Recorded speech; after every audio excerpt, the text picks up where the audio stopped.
Hey, this is Ken Korn down here at the Veterans History Museum of the Carolinas, and I'm here with our interim curator, Bobby Kotlowski. And Bobby, we get a lot of things coming in the front door, and some of the things are really kind of shocking. This is a shadow box, and you can definitely tell it's a World War II shadow box because it has the World War II Victory Medal right there. Somebody brought this in and said, hey, I was remodeling a house. I found this.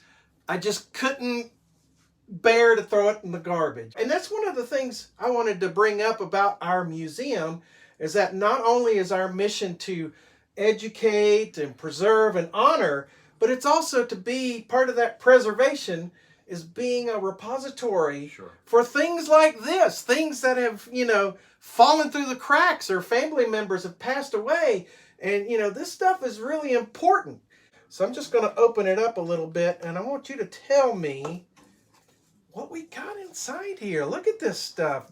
Well, you being a sergeant major in the Marine Corps, you recognize this stuff right off, right? Right. Well, it looks like he's gotten an air medal, and he's received the award twice, a Presidential Unit Citation with a star twice, a World War II Victory Medal, Asiatic Campaign, which he's received 4 times. This is the Presidential Unit Citation.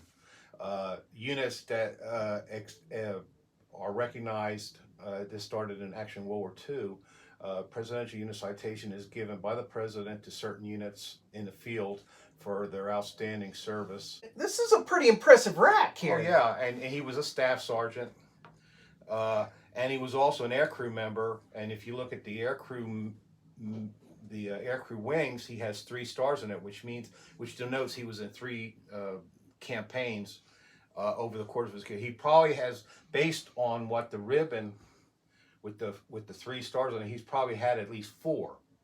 The ribbon, the ribbon denotes 1 plus the 3 stars would be a total of 4. So he, and you can only wear 3 stars on this this aircrew. So he would have to probably have been a gunner, a machine gunner or a radio operator on SPD or a TBF or a TBM, or he may have served on a B-25. Exactly. With the Marines as an enlisted guy. Well, that's the other thing is that I'm looking at this and I'm seeing the wings and I'm thinking, oh man, this guy was, an aviator. And then I see the Marine Corps and I'm like, wait a minute, he was a special kind of aviator, right? I mean, there wasn't too many of these guys in the Marine Corps. Right. Can you tell me about that a little bit? Yeah, the Marine Corps during World War II had enlisted pilots. If he had been a pilot, he would have had a different set of wings. Sure. But he was definitely a crew member of a combat aircraft, like I said, either an SPD, a TBF, or a TBM, or perhaps a B-25. So he had a very colorful career, I would say, based on what I see here. Yeah. Now, a couple of personal items here. So here's a bracelet. Was this something that a lot of guys had? Yeah, a lot of, and you could even see it in a lot of movies from the World War II period. You'll see a lot of guys wearing ID bracelets with their name on it, and they may have something on the back. There's also a Marine Corps ring here.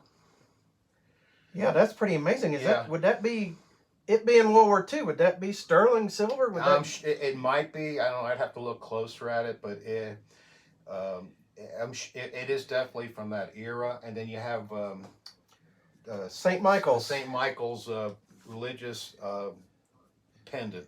Absolutely. I had one of these when I was in Iraq. It was given to me by the chaplain of the unit that I was embedded with to protect me. I would venture to say that he was wearing that while he was flying. I bet he was. So this guy is a true blue hero in every sense of the word. Mm-hmm. I mean, with this rack, I mean, that is just quite a metal rack. Mm-hmm. So what we're going to try to do here is like I said, folks, this came in. We have no idea where it's from, but lucky for us, we have the bracelet. The bracelet has his name on it. And it has a 6-digit, that's got to be his number. His service number. His service number, exactly.